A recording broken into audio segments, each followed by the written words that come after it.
topic of this lesson is density. Students have been discussing density, its formula, and how it affects the behavior of various objects over the past few classes. This lesson will focus on further exploration of how density affects objects' behavior.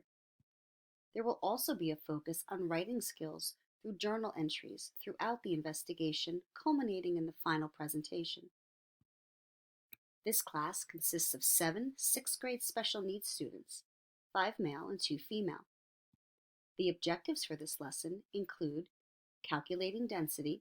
In this case, the students will be provided with the mass and volume of various small objects and asked to calculate the density.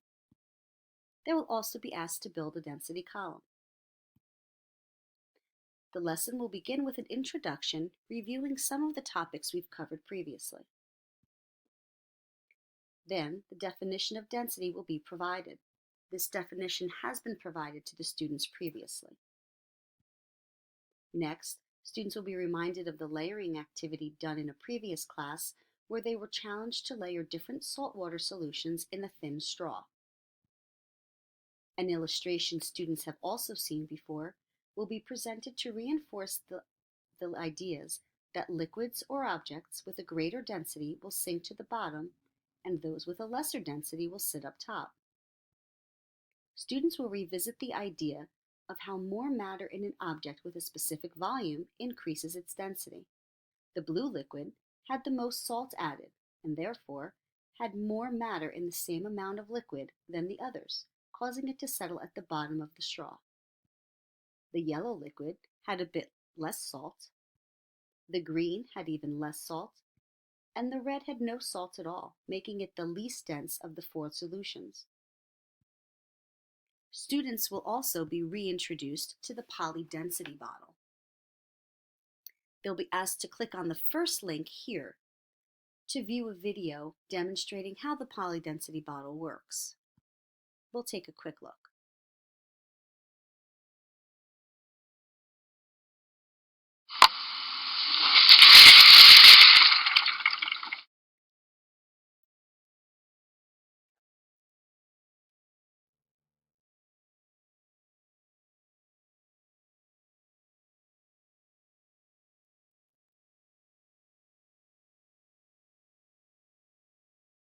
The students will have the bottle available in class to use as a reference if they choose to.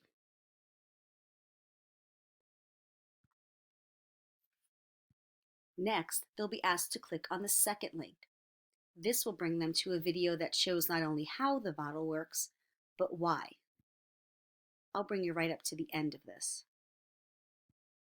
You wind up with clear liquid on the bottom and on the top again. Wow, so how many layers are here in reality? Right now, of course, you have the air, and then you have this layer here, which is less dense than the white beads, and then you have the liquid that's in between, which is more dense than the white beads, but less dense than the blue, and then finally the most dense material you have in there is the bottom liquid.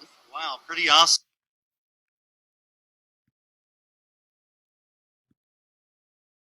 Students will then be given their challenge.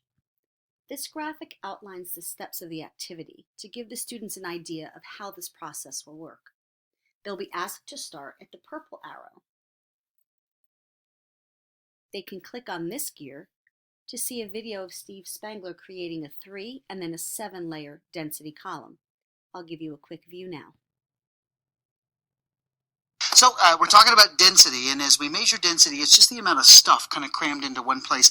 And by technical definition, you see this little graduated cylinder that's here? It's the weight of, for example, the density of water is the weight of 1 gram or the weight of 1 milliliter of water.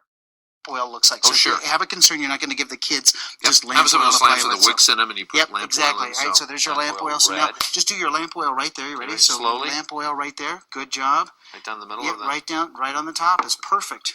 Is that Oh, fun? look at So look at that. how it's Oh, just going for to sit there and heaven's it's going to sakes. layer. So that Karo syrup seems to be part of the magic there. So you can layer that in there, and so now you get a clear red, white, and blue.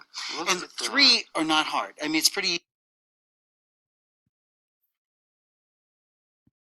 Students will then be directed to discuss how to create a density column and make some prediction based on the materials presented about how the items will they choose will settle in their density column. And then finally, they'll be asked to observe their results and compare them to their predictions. They'll ask to be reflective and maybe note some changes that could be made. Students will choose from a number of items, including various concentrations of saltwater solutions. Students will then be asked to make their prediction based on their understanding of density. They'll be asked to keep a few key points in mind. First, how exactly will the objects layer in their column? And then they'll be asked to illustrate their prediction for future reference and clarity. Students will be directed to then retrieve their objects and build their column. Once the columns have been built, the students will be asked to compare their predictions to their results. Are they the same? Now the students will prepare a presentation. This presentation might be a PowerPoint slideshow or a video recording, or perhaps a written document.